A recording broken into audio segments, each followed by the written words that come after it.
Why does the very ground beneath our feet whisper of a global catastrophe 12,900 years ago, hinting at a powerful civilization that simply vanished?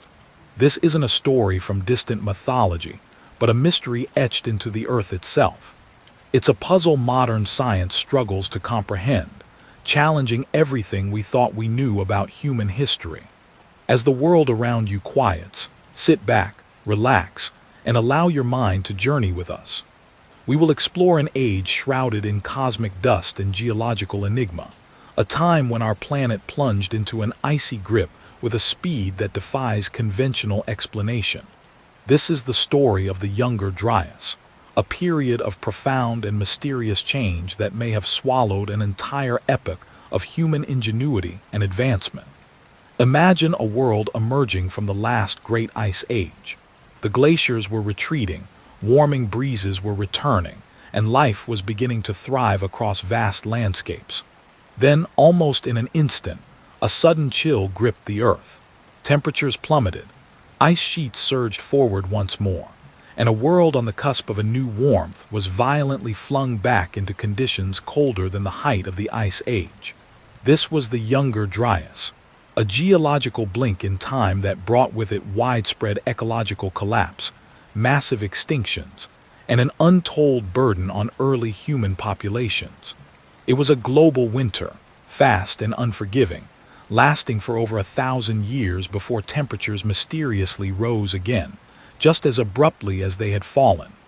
This swift reversal, a brutal geological whiplash, remains one of Earth's most baffling climate events. For decades, mainstream scientific thought has sought to explain this dramatic shift. The prevailing view points to gradual, albeit significant, earthly processes.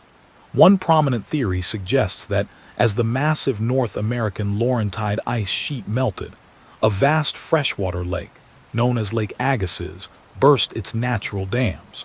This colossal torrent of icy water, it is believed, then flowed into the North Atlantic Ocean.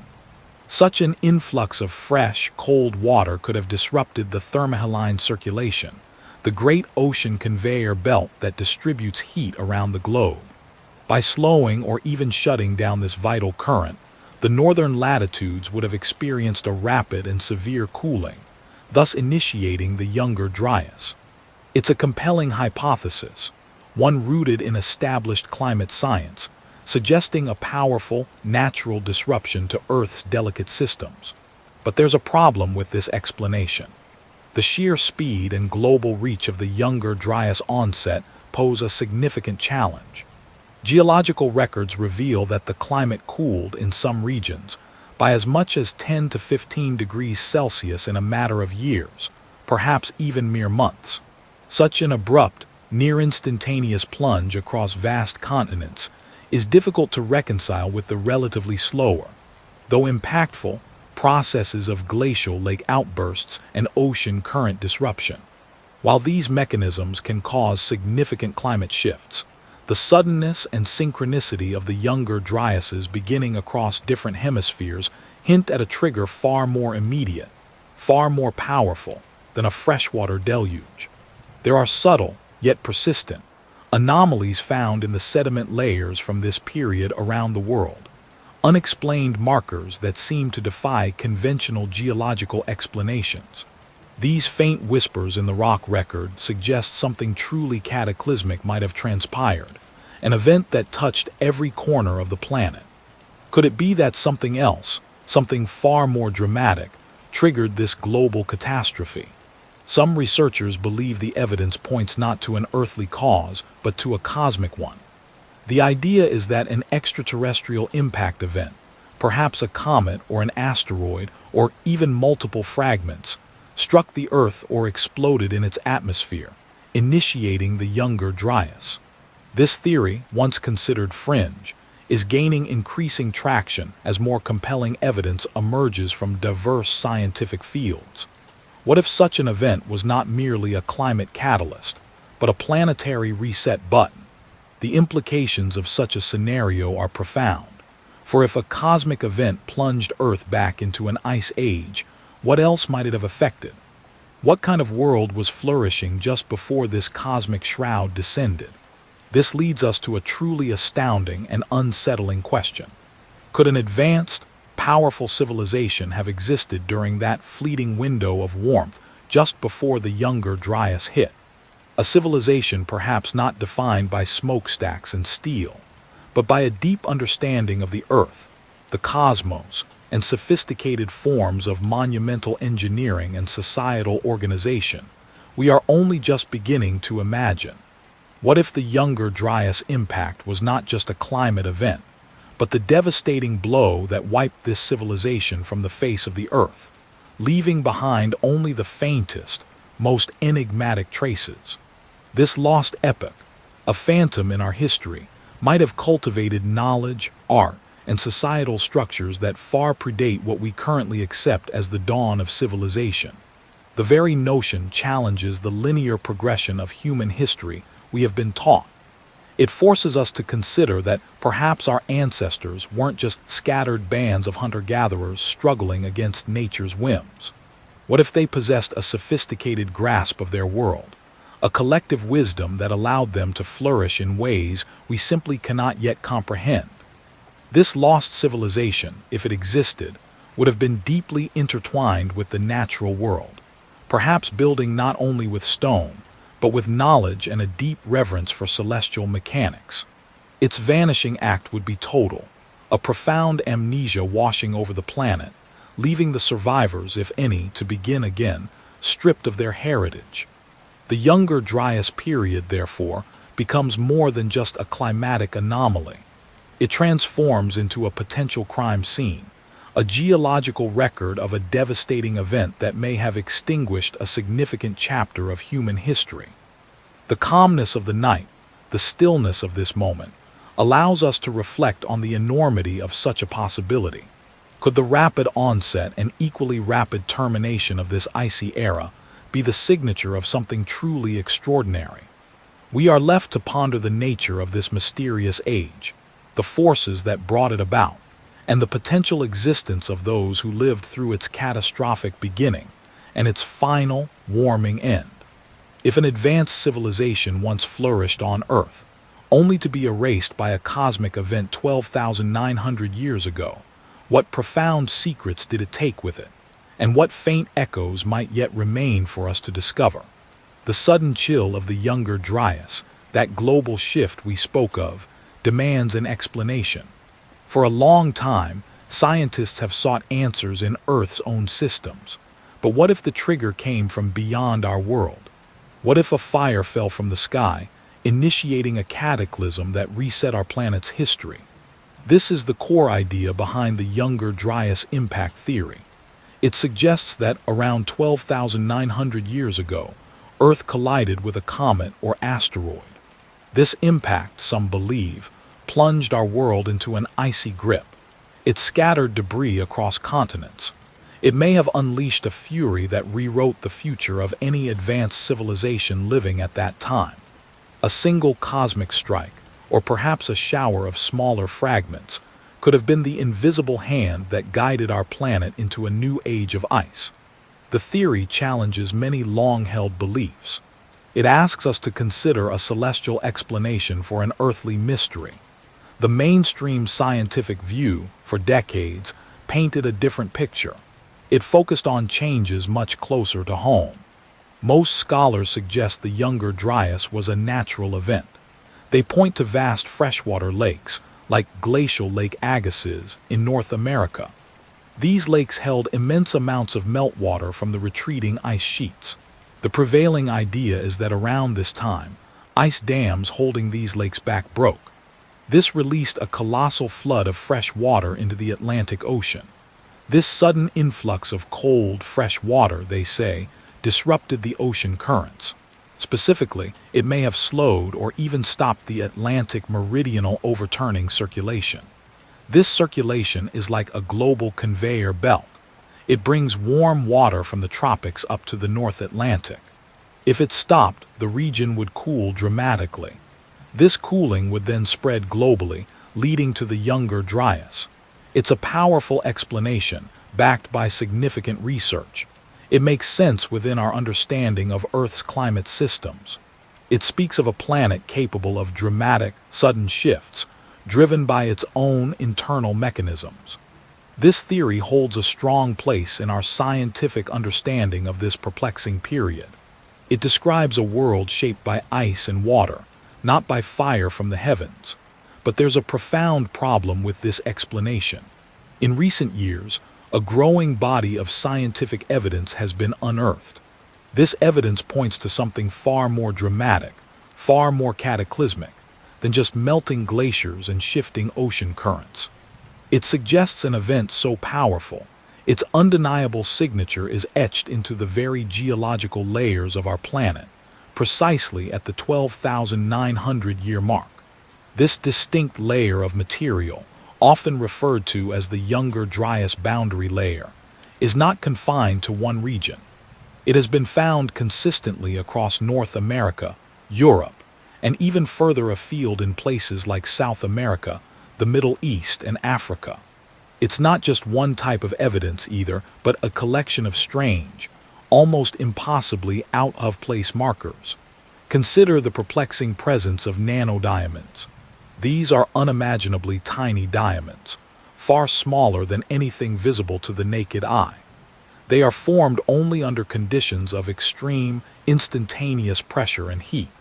Such conditions are typically found deep within the Earth's mantle, or, critically, during the shockwave of a cosmic impact event. To find these microscopic diamonds consistently present in this specific geological layer, spread across vast continents, is utterly baffling. It's like finding the unmistakable dust from an enormous, ancient explosion, scattered globally, pinpointing a single moment in time. Their very existence in these sediments speaks of a violence that ordinary climate shifts simply cannot create. Then there's the telltale signature of iridium. Iridium is a metal that is exceedingly rare on Earth's surface, as most of it sank to the core during planetary formation. However, it is found in much higher concentrations in asteroids. Even more striking are the magnetic spherules. These are microscopic, glassy, iron-rich beads, often perfectly spherical in shape. They are created when materials are vaporized by immense heat and then rapidly cooled as they fall back to Earth. The intense, superheated flash of an impact event, or an atmospheric airburst, is precisely the kind of force that can generate these unique spherules. They are found mixed intimately with the nanodiamonds and iridium, all within that same, unmistakable Younger Dryas boundary layer. Their presence, once again, suggests temperatures far, far beyond anything a glacial lake outburst or natural wildfire could ever generate. It speaks of a flash, a sudden, powerful burst of energy that instantaneously transformed matter. And then we have platinum. This precious metal, like iridium, is another element found in much higher concentrations in space rocks than in Earth's crust. Platinum spikes have been reliably detected in these same sediment layers across various sites. These elevated platinum levels further reinforce the idea of a cosmic source, adding another layer to the chemical evidence.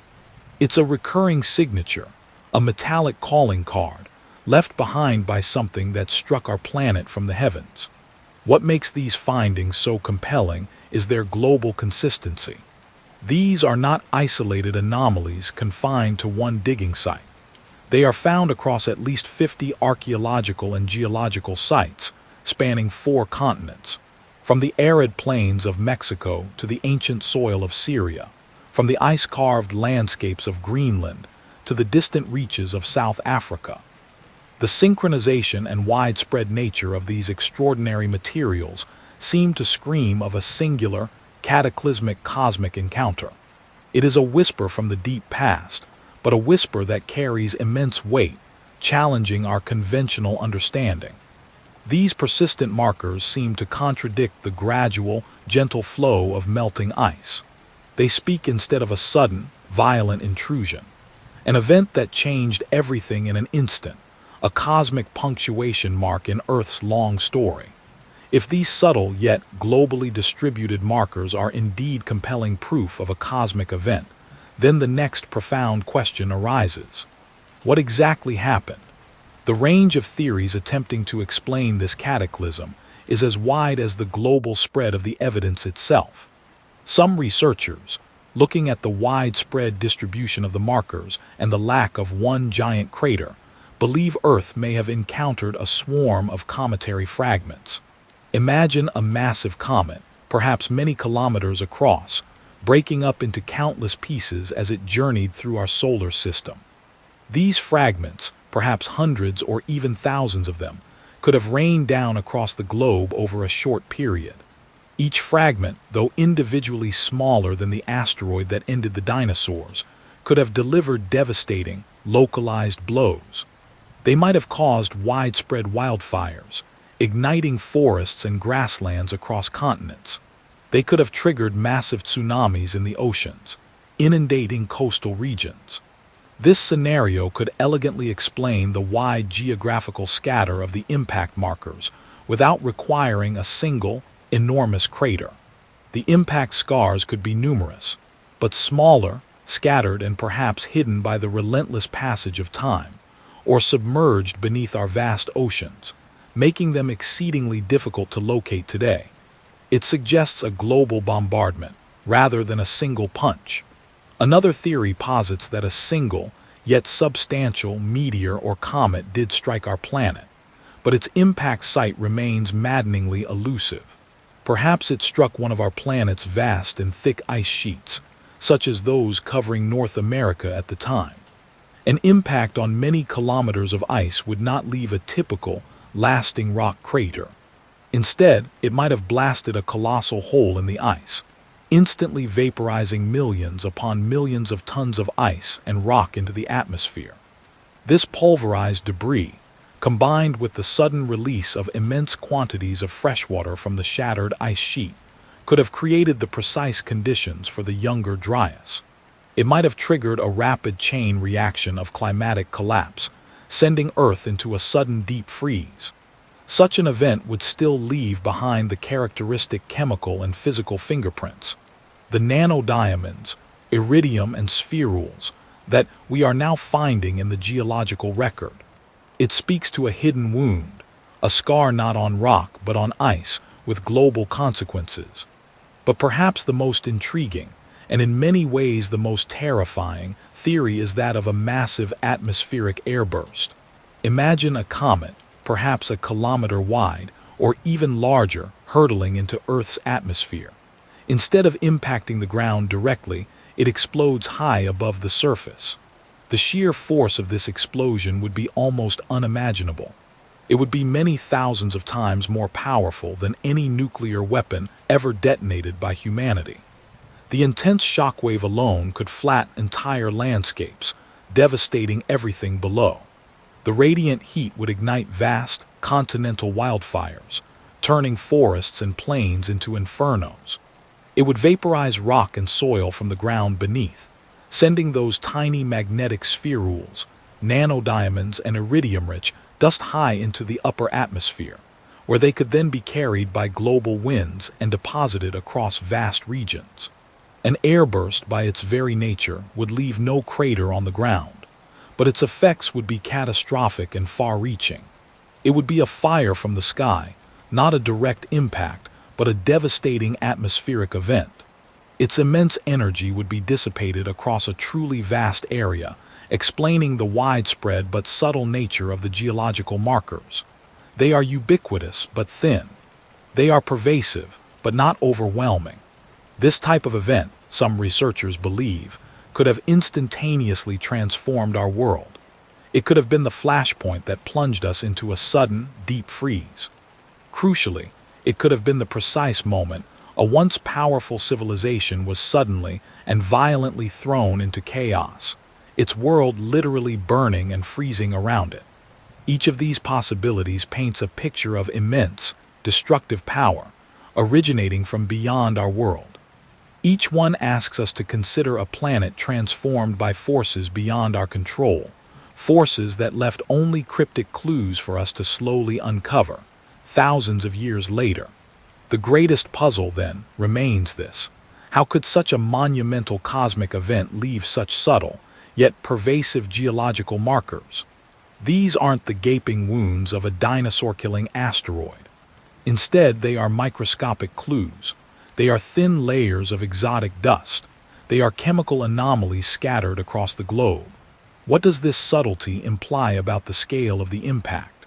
Was it not one colossal blow, but many smaller strikes? Or was it a single, massive airburst, spreading its destructive energy across continents without direct ground contact? If a civilization thriving at the time faced such an event so widespread it touched every corner of the earth, yet so subtle in its direct physical scarring, what hope did they have? And what might such an event have done to their world, their knowledge, and their very existence? It forces us to wonder if the cataclysm that ended one age was less about a gaping crater and more about a global atmospheric inferno, an inferno that left only traces for us to slowly uncover. The widespread geological evidence, subtle yet pervasive, suggests a profound cosmic event reshaped our planet around 12,900 years ago, just as the ice sheets began their final retreat. This period, known as the Younger Dryas, has always held a puzzle. How did humanity navigate such sudden, dramatic shifts?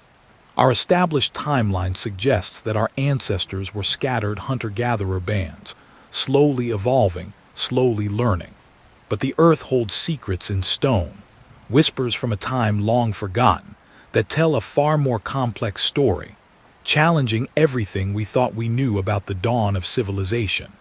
In the sun-baked plains of southeastern Turkey, an extraordinary discovery has rewritten the very beginning of human history. Buried for millennia beneath layers of earth lies Göbekli Tepe. It is a site so ancient, so baffling, that it predates the invention of writing, of pottery, and even the widespread practice of agriculture. Its discovery shattered the conventional view of humanity's past, presenting an anomaly of immense proportions. Here, on a remote hilltop, stand circles of monumental T-shaped pillars, some weighing as much as 60 tons, towering over 18 feet tall. These are not rough, unworked stones. Each pillar is intricately carved with detailed reliefs of wild animals: scorpions, snakes, boars, ducks, foxes, and menacing vultures. The precision of their construction, the sheer scale of the undertaking, speaks of a sophistication we simply do not attribute to people living nearly 12,000 years ago. Göbekli Tepe, in its very essence, is an impossibly massive, eerily silent testament to an unknown past. For decades, the mainstream scientific community held that settled life and monumental architecture only emerged after the development of agriculture. The need to protect crops and store food, it was argued, led to permanent settlements, which in turn fostered complex social structures and the ability to organize large-scale construction projects.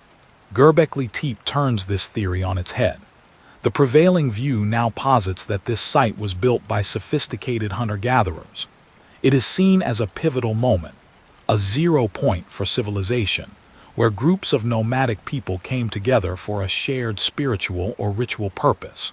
This monumental undertaking, the argument goes, demanded cooperation, organization, and a sedentary lifestyle, thereby catalyzing the development of agriculture and eventually settled societies.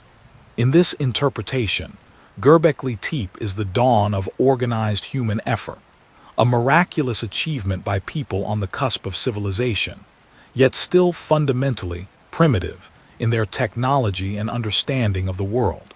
But there's a profound problem with this explanation. Several problems, in fact.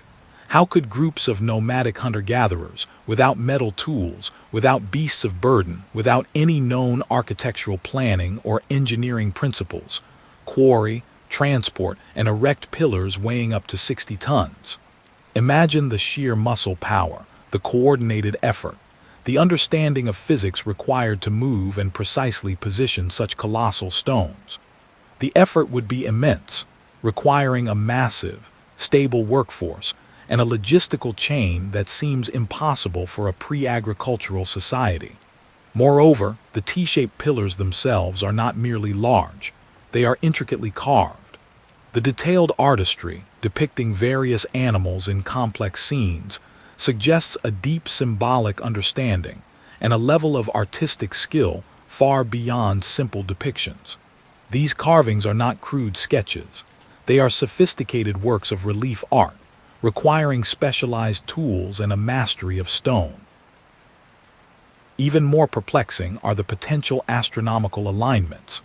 Some researchers believe that the layout of the enclosures and the orientation of certain pillars align with specific constellations, such as Sirius, visible in the night sky thousands of years ago.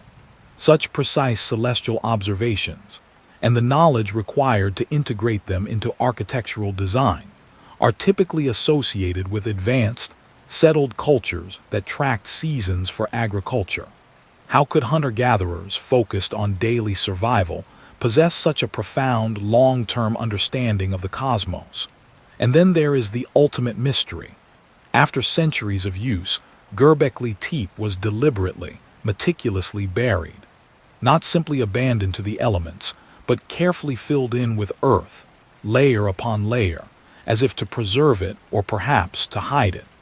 Why would a community expend such an enormous effort to bury their most sacred site?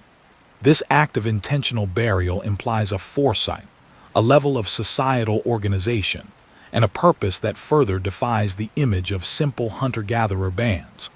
The site appears almost fully formed from its earliest layer, with no clear evolutionary predecessors, suggesting a sudden, inexplicable leap in human capability.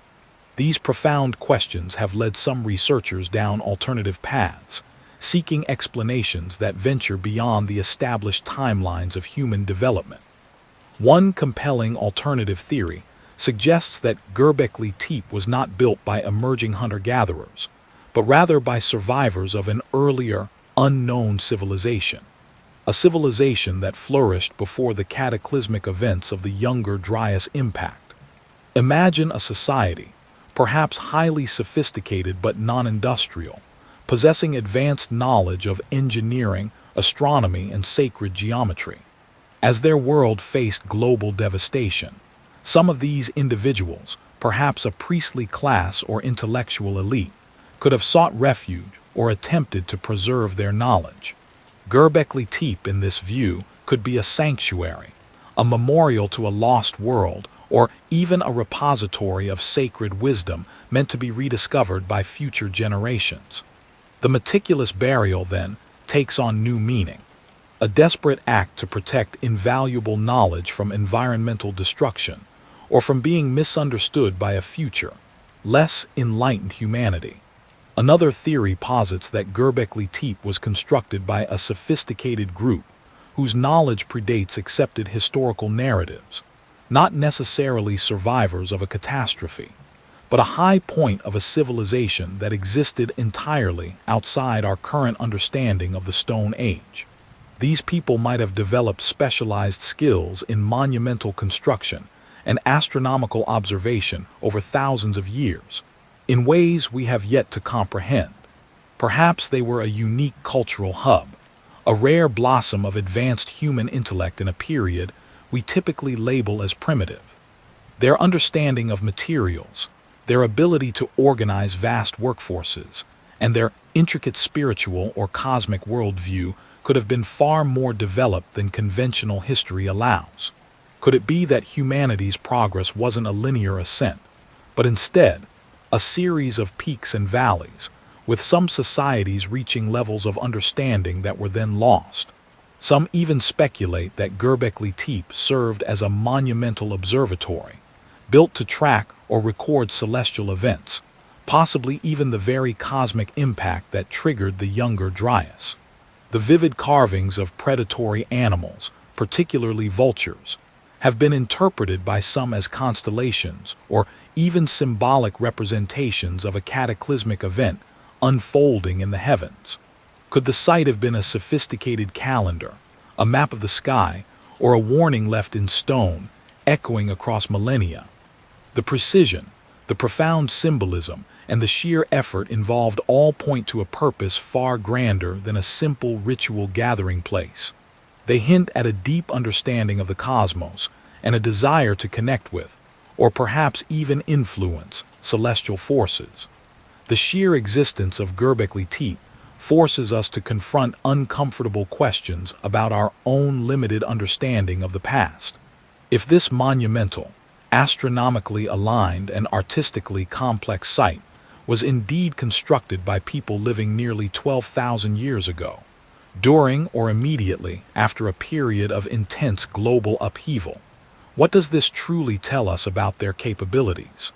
If primitive, hunter-gatherers could achieve the feats seen at Göbekli Tepe, what other vast knowledge, what other profound understandings, what other sophisticated technologies might they have possessed that we are entirely unaware of, forever lost in the sands of time? The question from Göbekli Tepe lingers. If hunter-gatherers, as we understand them, could orchestrate such monumental feats, what else might they, or an even older predecessor, have known? What if the echoes of this forgotten age suggest not isolated genius, but a profound, shared understanding of the world, passed down through whispers and stone? Across our planet, hidden in plain sight, are structures and artifacts that seem to possess an impossible wisdom. They speak of a knowledge of the cosmos, of geometry, and of engineering that should not exist in the timelines we commonly accept. Consider the ancient sites that align with celestial bodies with breathtaking precision, or those that embed complex mathematical ratios into their very foundations. From the precise angles of the Great Pyramid of Giza, which some argue encode the dimensions of Earth and its celestial movements, to the intricate star charts carved into temple walls in distant lands, a baffling consistency emerges. Even places like Stonehenge, with its mysterious arrangement of colossal stones, speak to a deep understanding of solstices and equinoxes, an astronomical observatory etched in stone. These are not merely practical calendar tools. They seem to embody an intellectual curiosity, a deep mathematical and astronomical sophistication. The mainstream view explains these occurrences as the result of gradual, independent development. Different cultures, over vast stretches of time, observed the skies, experimented with building techniques, and slowly, through trial and error, arrived at these profound insights. Each discovery, each alignment, each mathematical concept is seen as a distinct achievement, born from the unique circumstances of a specific people at a specific time. It's a story of fragmented progress, of humanity slowly piecing together the universe's secrets, one isolated observation at a time.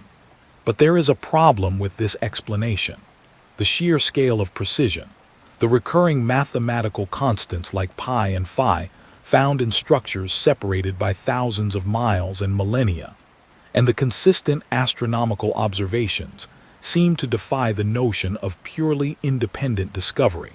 The learning curve that should be visible in earlier, cruder attempts often appears missing. Instead, these sophisticated applications of knowledge seem to emerge almost fully formed, leaving us to wonder about the prior steps. How did so many diverse cultures independently arrive at such similar and advanced understandings of the cosmos and the mathematics that govern it? The exactness, the apparent uniformity of certain underlying principles, challenges the idea of purely separate intellectual awakenings. It feels less like distinct experiments and more like expressions of a common, deeper understanding.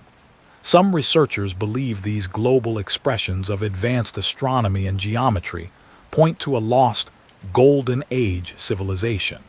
They speculate about a sophisticated culture that possessed highly developed observational skills and practical applications of geometry, perhaps even a proto-scientific method, long before our current historical records begin. Other theories suggest an early, widespread network of astronomer priests or navigators. These ancient sages, perhaps moving across continents and oceans, could have shared fundamental astronomical knowledge, mathematical principles, and building techniques, sowing seeds of wisdom in various regions. Could these megalithic structures, therefore, be more than just temples or tombs? Perhaps they were deliberate encodings of crucial knowledge, designed to survive cataclysms, to preserve a scientific heritage in stone for future generations to rediscover, a silent library built for an uncertain future. If these ancient peoples understood the movements of the cosmos, the principles of geometry, and the fundamental mathematics of existence with such profound clarity, what other secrets did they possess? What lost scientific and philosophical insights might still lie dormant, awaiting rediscovery, hidden within the very fabric of our earliest monumental achievements? This question only deepens when we consider the monumental engineering itself. Sites around the world, from the incredibly precise, interlocking stonework of Puma Punku to the massive, impossibly cut and placed blocks at Baalbek, feature construction techniques that seem to defy our understanding of ancient capabilities. These aren't just large stones. They exhibit cuts so precise they appear laser-sharp, surfaces so smooth they gleam, and joints so tight a piece of paper cannot be inserted between them. The sheer effort required to quarry, transport, and perfectly position blocks weighing hundreds, even thousands of tons, often across vast distances and challenging terrains, seems to stretch the imagination of what could be achieved with simple ramps, ropes, and brute force. It's not merely about lifting. It's about the incredibly accurate shaping and fitting of these colossal elements.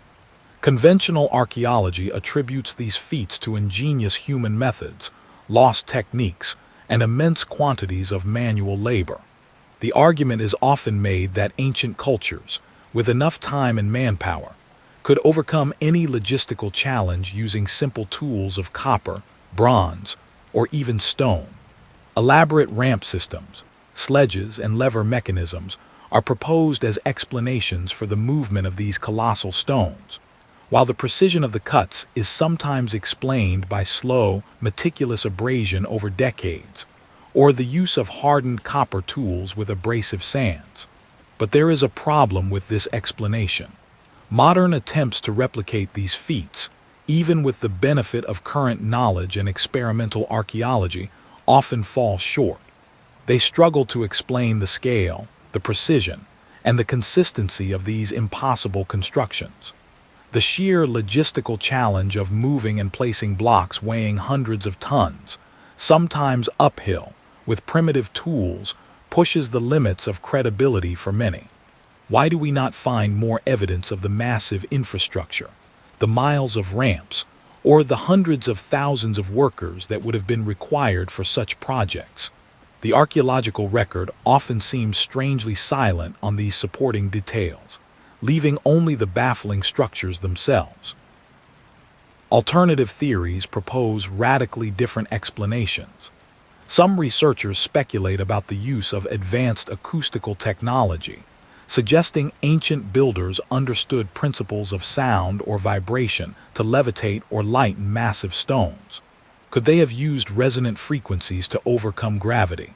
Others point to a forgotten knowledge of geopolymer concrete, a method where ancient peoples could soften natural rock, shape it, and then allow it to re-harden, creating monolithic structures that appear carved but were actually molded. Then there are more radical ideas, hinting at a lost form of anti-gravity or unknown physics, or even a highly organized, vast population base that far exceeds our current estimates for these ancient eras, allowing for truly immense collective effort directed with an efficiency we cannot yet grasp. How did these ancient builders achieve what we struggle with even today, using technology we possess? What underlying principles of physics, engineering, or material science might have been known to them, only to be lost to the mists of time? Adding another layer to this mystery are the ancient maps that depict our world with an impossible accuracy, revealing geographical knowledge that should not have existed at the time they were supposedly drawn. The Piri Rise map, dating to 1513, is one such anomaly. It shows coastal details of South America and Africa with astonishing precision.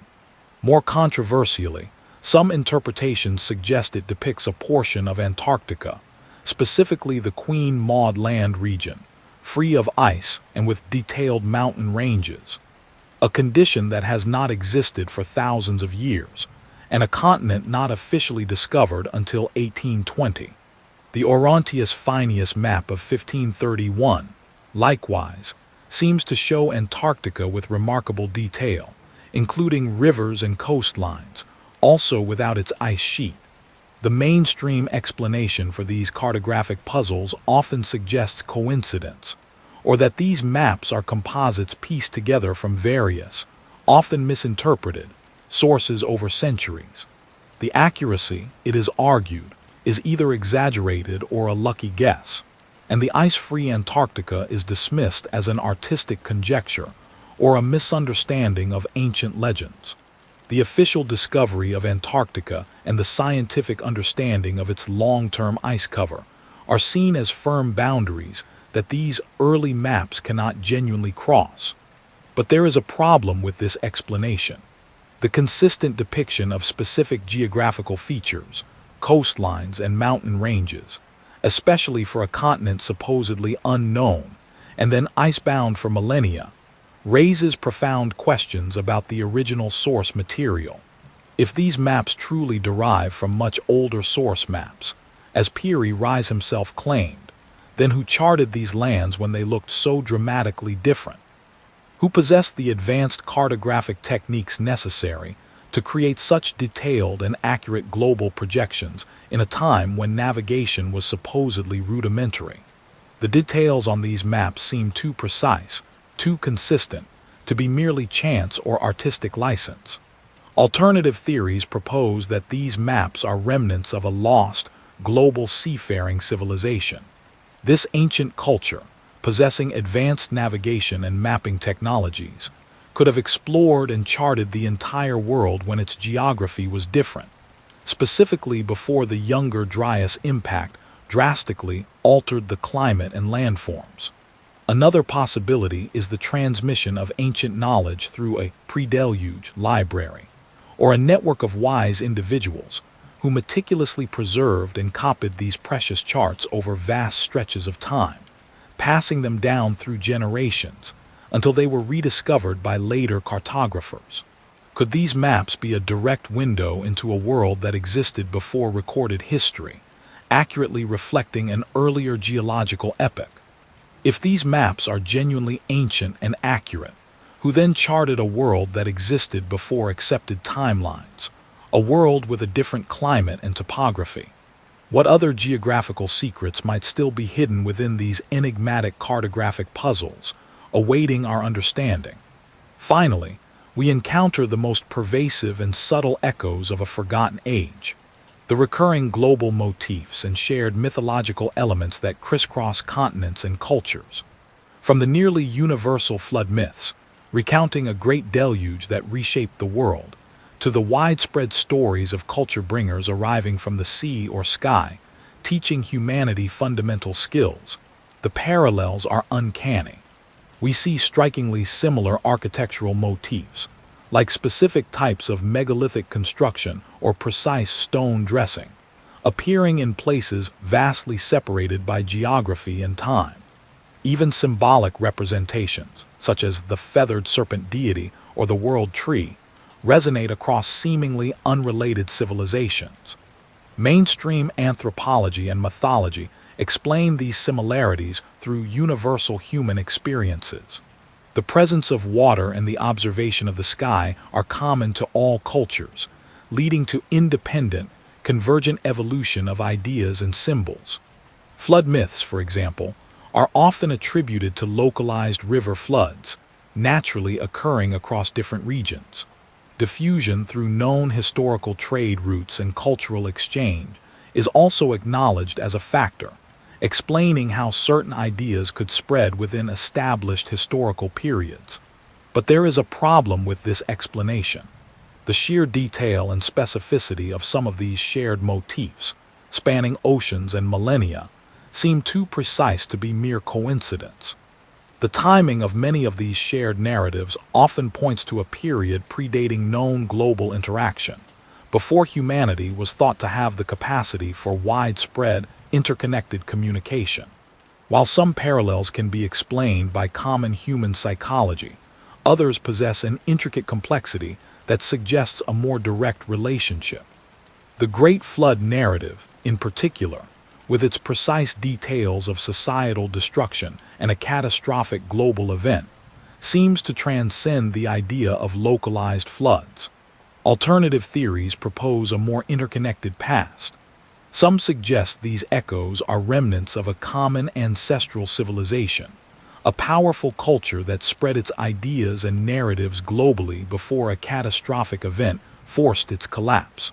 Others posit that a network of survivors from a lost age, dispersing across the globe after a cataclysm, carried fragments of shared knowledge, stories, and building techniques, implanting them into nascent cultures. Could a highly advanced, global seafaring culture have connected distant lands long before our accepted timelines, sharing wisdom and stories that later became ingrained in diverse mythologies? Or perhaps these are expressions of a shared collective memory, deeply embedded in the human psyche, of a global event that fundamentally reshaped the world and humanity's place within it. Do these persistent global echoes hint at a singular, shared origin for humanity's deepest stories and earliest knowledge? Or are they fragmented whispers of a forgotten history passed down through the ages, a legacy we are only now beginning to comprehend? What if humanity's intellectual awakening wasn't a linear progression, a slow crawl from ignorance, but a rediscovery and relearning of knowledge from a far more ancient, forgotten age? If such a forgotten age existed, imbued with profound knowledge, what then became of it? How could it simply vanish from human memory, leaving only whispers in the deep past? The answer, some suggest, lies in the terrifying moments of a cosmic reckoning that struck our world just over 12,900 years ago. Imagine the planet bathed in a deceptive calm, its continents shaped differently, its coastlines perhaps embracing advanced settlements. Then, without warning, the heavens opened. Building on the geological evidence of a cosmic impact that defined the Younger Dryas period, we must consider its immediate, devastating effects. The sky would have split, not with a gentle meteor shower, but with a searing, fiery descent. One colossal fragment or many smaller pieces tore through the atmosphere, detonating with unimaginable force or plunging directly into the planet's surface. The immediate aftermath would have been cataclysmic. Gigantic tsunamis, perhaps miles high, would have roared across oceans, swallowing entire coastlines. Coastal cities built by a sophisticated people would have been scoured clean from the face of the earth. These walls of water, relentless and all-consuming, would have erased every trace of a complex civilization, pulling structures, artifacts, and millions of lives into the depths. What could stand against such power? Nothing built by human hands, no matter how advanced, could withstand such a deluge. We are talking about waves that would not just flood but fundamentally reshape the land, leaving behind only strange sediment layers and jumbled debris as evidence of their passage. Simultaneously, the air itself would have ignited. The friction of the cosmic impact, the widespread explosions, and the incredible heat generated would have sparked global firestorms. Vast swathes of forests, plains, and perhaps even settlements built with combustible materials would have burst into flame. Smoke and soot, thick and acrid, would have billowed into the upper atmosphere, blocking out the sun. Imagine a world plunged into an unnatural twilight, illuminated only by the angry glow of an earth consumed by fire. These conflagrations would have turned thriving ecosystems into barren ash, leaving behind only charcoal layers in the geological record, markers that we do indeed find across the planet from this exact time. Following the fire, an eerie, profound cold would have descended. The atmospheric dust and soot, lofted high above the planet, would have reflected the sun's warming rays back into space. The the mainstream understanding of this period paints a very different picture. Historians and archaeologists generally agree that around 12,900 years ago, humanity existed primarily as scattered hunter-gatherer bands. These groups, while clever and adaptable, were not organized into global civilizations. They lived in small, localized communities, often moving with the seasons, following game and foraging for sustenance. There were no grand cities, no vast trade networks, no complex societal structures to be wiped out by a cosmic event. According to this view, the Younger Dryas simply represented a severe environmental challenge that humanity, in its primal form, eventually overcame, slowly progressing towards agriculture and settled life in the millennia that followed. The idea of a lost, sophisticated global civilization, it is argued, is a romantic fantasy, unsupported by concrete evidence of their widespread existence. But there is a profound problem with this explanation. If only scattered bands of hunter-gatherers populated the Earth, how do we reconcile that with the sheer scale of environmental devastation suggested by the Younger Dryas impact theory? The geological markers, the platinum, iridium, nanodiamonds, and magnetic spherules found globally, all point to an event of truly planetary proportions. An event capable of generating mile-high tsunamis, igniting global firestorms, and plunging the entire planet into an ice age for over a millennium. For such an immense cataclysm to occur, and for humanity to simply shrug it off as a difficult period for scattered nomads, seems to diminish the true destructive power of such an impact. Could small groups of people truly endure and then, inexplicably, restart their development so abruptly with the advent of agriculture and monumental building, as if from a blank slate, right after such an epoch-defining event? This dramatic disjunction between the scale of the proposed impact and the assumed simplicity of humanity at the time compels us to explore alternative theories for what truly happened to any potential advanced civilization. One theory suggests a complete and utter societal collapse. The sheer destructive force of the impact, followed by the prolonged environmental catastrophe, would have been enough to dismantle even the most advanced, interconnected society. Their cities would be gone, their infrastructure shattered, their knowledge bases destroyed. Any survivors, traumatized and desperate, would be forced into a primal struggle for existence. Famine, disease, and chaos would reign. In such a scenario, the sophisticated knowledge and technologies of the pre-impact era would not merely be forgotten. They would be actively abandoned in favor of basic survival skills. Those who remembered the old ways would quickly die out, or their wisdom would become fragmented, distorted into myth, as subsequent generations battled to merely feed themselves.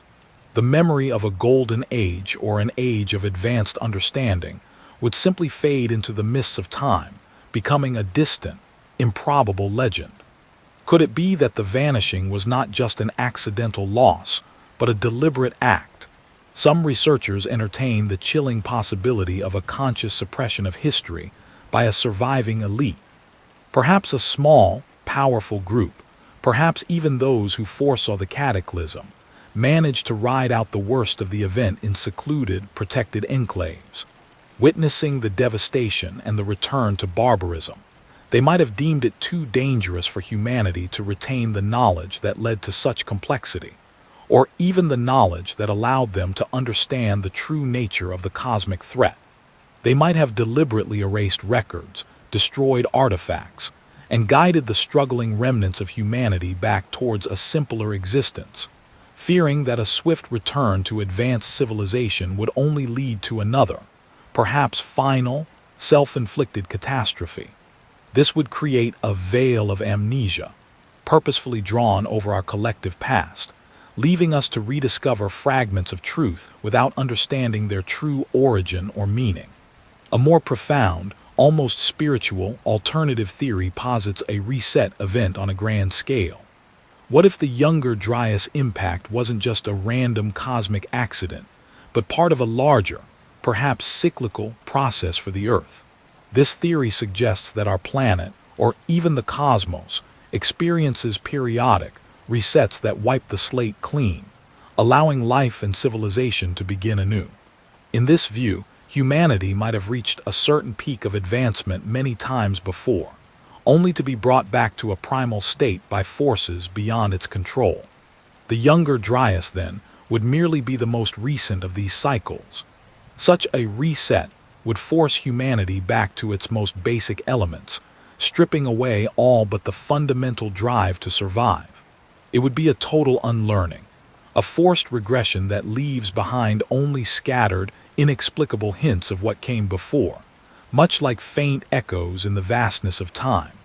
If an entire epoch of potential human advancement, possibly even a global civilization with vast knowledge, did indeed exist just before the Younger Dryas, how could it simply disappear so completely? How could such a powerful and sophisticated society vanish, leaving only fragmented clues in geological layers and persistent, enigmatic myths across cultures, to be debated by a future humanity that barely remembers its true origins? The colossal shadows of a forgotten age receded, swallowed by cataclysm and amnesia. Yet from this profound silence, something remarkable stirred. In the wake of an event that reshaped the planet, humanity, by all accounts, should have been scattered, struggling, slowly rebuilding from the very ground up. But what if the story that unfolded next was far more complex? A sudden leap forward that defies our understanding of slow, gradual progress. What if the seeds of our modern world were not truly new, but a rediscovery, a reawakening, or even a direct inheritance from a time lost to the cosmic shroud? Just after the Younger Dryas, a period of global upheaval and extreme hardship, we observe a phenomenon that continues to intrigue and puzzle historians: the rapid, widespread emergence of agriculture.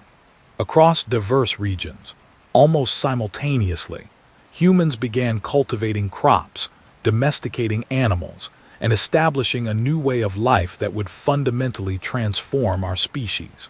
From the Fertile Crescent to distant corners of the globe, the shift from hunter-gatherer to farmer appears with an astonishing swiftness.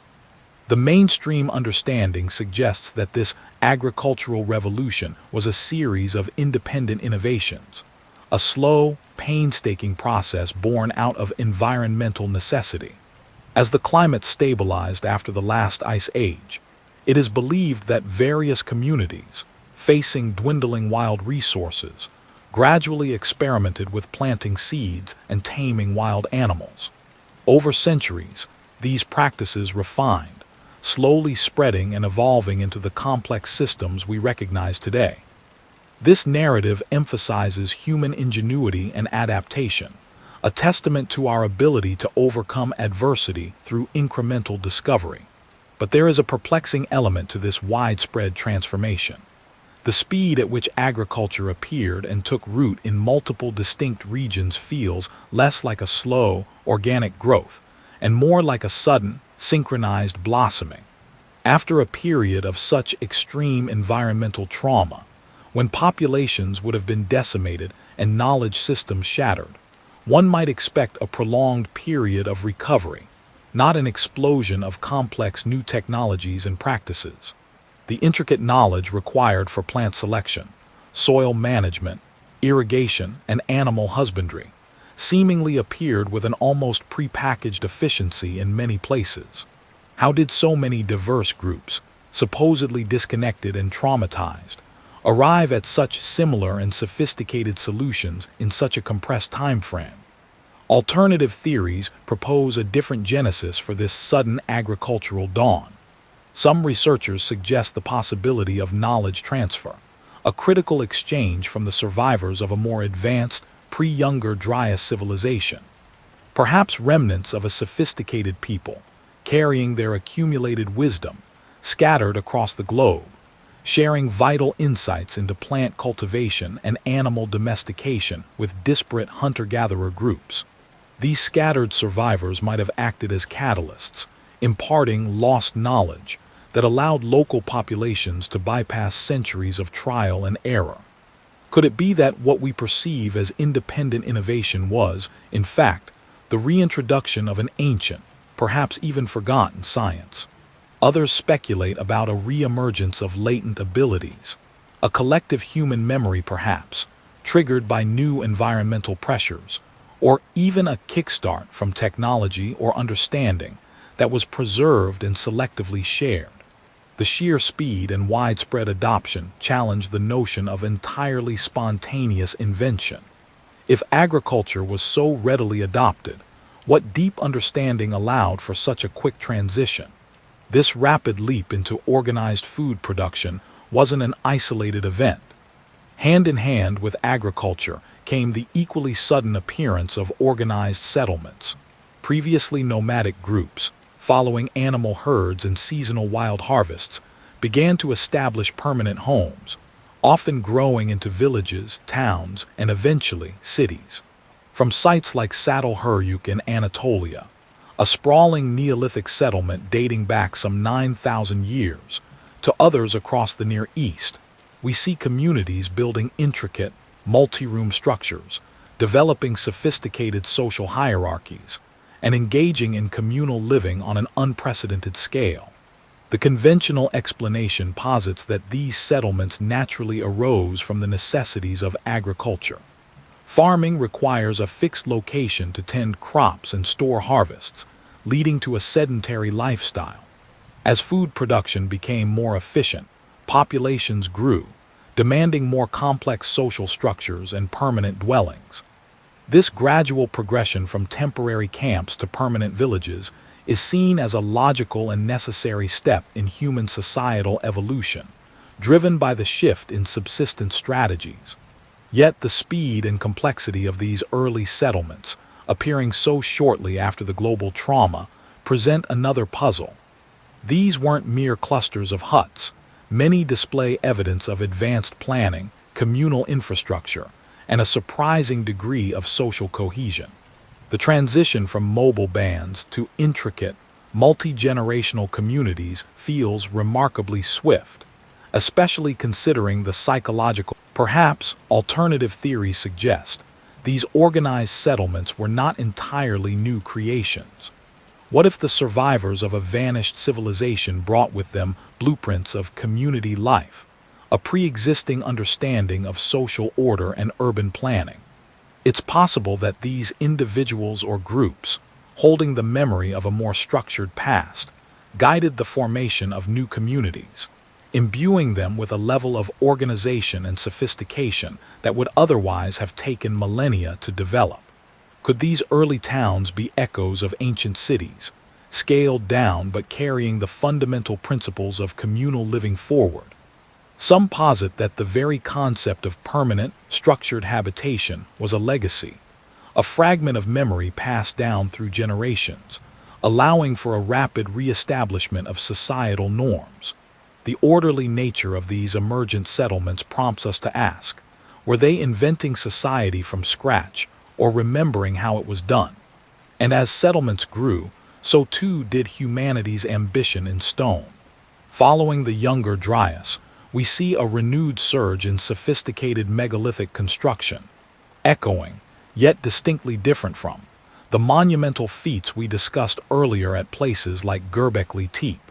From the precise engineering of sites like Newgrange in Ireland, aligned to the winter solstice with uncanny accuracy, to the colossal stones moved across vast distances for structures like Stonehenge, post-Younger Dryas societies, demonstrated an extraordinary capacity for monumental building. These were not random piles of rocks, but carefully planned, astronomically aligned, and architecturally complex structures that required immense labor and sophisticated knowledge. The mainstream view attributes these megalithic constructions to the ingenuity and sheer will of early post-Ice Age cultures. It's believed that these societies, driven by spiritual beliefs, social cohesion, and a burgeoning understanding of their environment, developed methods for moving and positioning massive stones through collective effort, basic tools, and clever leverage. This explanation highlights the power of human collaboration and the gradual accumulation of practical engineering skills over time, with each generation improving upon the techniques of the last.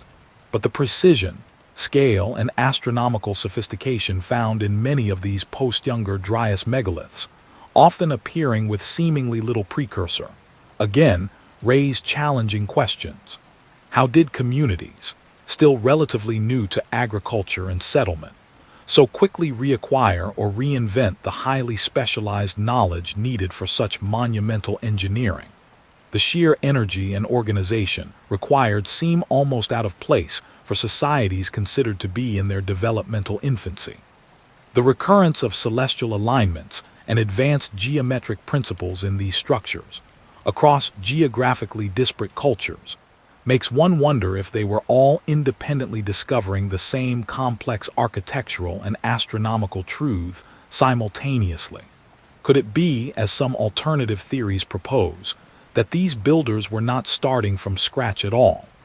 What if fragmented memories of ancient engineering knowledge, perhaps even principles of forgotten technology from the vanished Younger Dryas civilization, had been preserved and passed down?